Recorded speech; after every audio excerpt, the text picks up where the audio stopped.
Ashes test cricket தொடரில் மூன்றாவது போட்டிக்கான இங்கிலாந்து அணியில் மாற்றம் செய்யப்பட்டுள்ளது.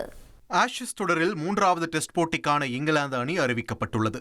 5 போட்டிகளை கொண்ட ஆஷஸ் தொடரில் முதல் 2 போட்டிகளில் ஆஸ்திரேலியா வெற்றி பெற்றதைத் தொடர்ந்து அடிலைட் ஓவல் மைதானத்தில் நடக்கும் மூன்றாவது டெஸ்ட் போட்டியில் வெற்றி பெற்றாக வேண்டிய கட்டாயத்தில் இங்கிலாந்து அணி உள்ளது. இதற்கான பிளேயிங் 11-இல் ஒரே ஒரு மாற்றம் மற்றும் செய்யப்பட்டுள்ளது. முதல் 2 டெஸ்ட் போட்டிகளில் 3 விக்கெட்டுகளை மட்டுமே எடுத்த பந்து வீச்சாளர் கஸ் அட்கின்சனுக்கு பதிலாக ஜாஷ் டங்கிற்கு வாய்ப்பு வழங்கப்பட்டுள்ளது.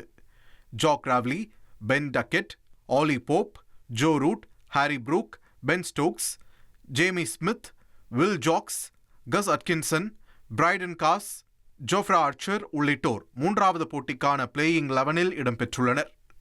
திருப்பரங்குன்றம் மலையில் தீபம் ஏற்றும் விவகாரத்தில் உயர்நீதிமன்ற மதுரை அமர்வில் இந்து சமய அறநிலையத்துறை, கோவில் நிர்வாகம், தர்கா நிர்வாகம் தரப்பில் காரசாரமான விவாதங்கள் முன்வைக்கப்பட்டன.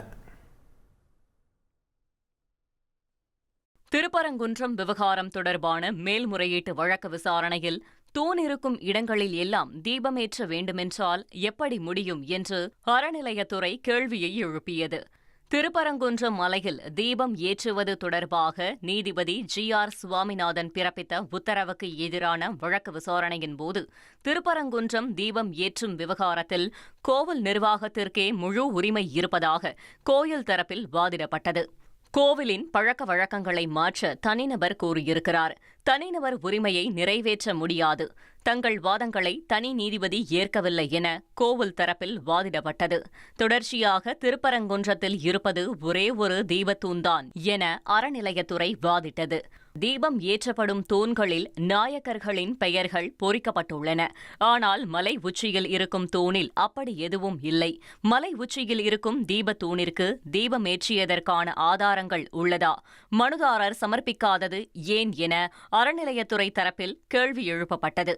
தூண் இருக்கும் இடங்களில் எல்லாம் தீபமேற்ற வேண்டுமென்றால் எப்படி முடியும் என கேள்வி எழுப்பிய அறநிலையத்துறை தீபம் ஏற்றும் நடைமுறைகளில் எந்தவித மாற்றத்தையும் செய்ய முடியாது என்றது.